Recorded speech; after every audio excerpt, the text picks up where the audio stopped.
तो जावेद अख्तर साहब हैं, उनके बारे में एक्चुअली पिछले साल मैंने जब रेख्ता अटेंड किया था तो उन्होंने कुछ किस्से सुनाए थे कि गाने लिखने के पीछे बहुत सारे फ़नी किस्से और बहुत सारी कहानियाँ होती हैं। तो ऐसी कुछ कहानियाँ तो उसमें से एक मैं बताता हूँ। उन्होंने एक जगह एक बात कही थी, 2008 में एक मूवी आई थी जोधा अकबर, जिसके सॉन्ग सबको याद हैं, सब गाते रहते हैं।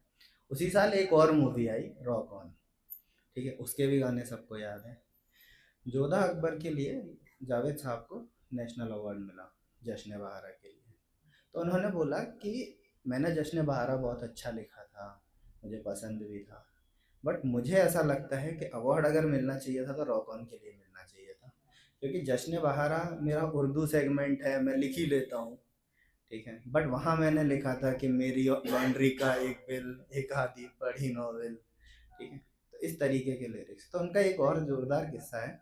एक मूवी थी 1942 लव स्टोरी, उसमें एक गाना है, वो आप सब सिंगर गाते रहते हैं, ठीक है, मैं किसी सिंगर को नहीं जानता जिसने वो गाना नहीं गाया हो। एक लड़की को देखा तो ऐसा लगा, लड़कों ने तो सबने गाया होता है, ठीक है। तो उनके बारे में तो उन्होंने एक किस्सा सुनाया था कि जब मैं ये गाना लिखने की बात थी तो मुझे थीम दी गई कि सर मूवी का बैकग्राउंड है जहाँ पे टेररिस्ट है, ठीक है, पूरी मूवी टेररिज्म पर है।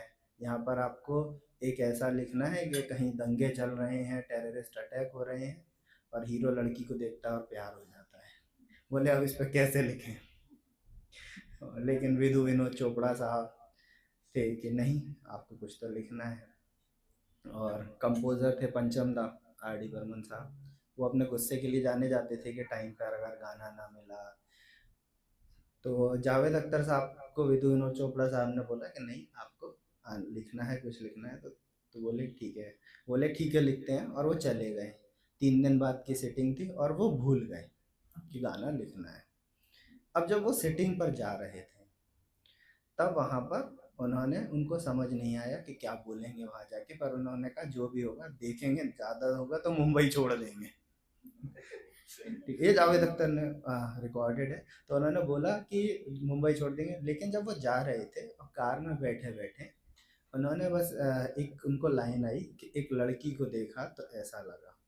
बस उन्होंने वहाँ पहुँचते के साथ, उतरते के साथ बोला कि मेरे को एक लाइन, मतलब मेरे को पूरा गाना लिख गया है, लेकिन मैं आपको सिर्फ एक लाइन सुनाऊंगा, आपने अगर अच्छी ट्यून बना दी तो फिर हम इसको चालू करते हैं, अगर आपको पसंद आ गई। और उन्होंने बस बोला कि एक लड़की को देखा तो ऐसा लगा। तो सब बहुत इम्प्रेस हो गए, बोले कि अरे सर क्या लेकर आए हो आप, इसके बाद लड़की ऐसी वैसी लिखा। तो सबको इम्प्रेस हो गए। तो उन्होंने सबसे पहले बोला कि आप समझ नहीं रहे, मैं 3 दिन से सोया नहीं था, कितनी मेहनत के बाद ये गाना लिख पाया हूँ। खैर इस गाने के बारे में एक बार गुलजार साहब ने भी कहा था कि मैंने जब ये गाना सुना तो मुझे दूसरी, पहली बार सुनने में तो ठीक लगा, दूसरी बार सुन के समझ आया कि पहले अंतरे में लड़की कोई और थी, दूसरे में कोई और।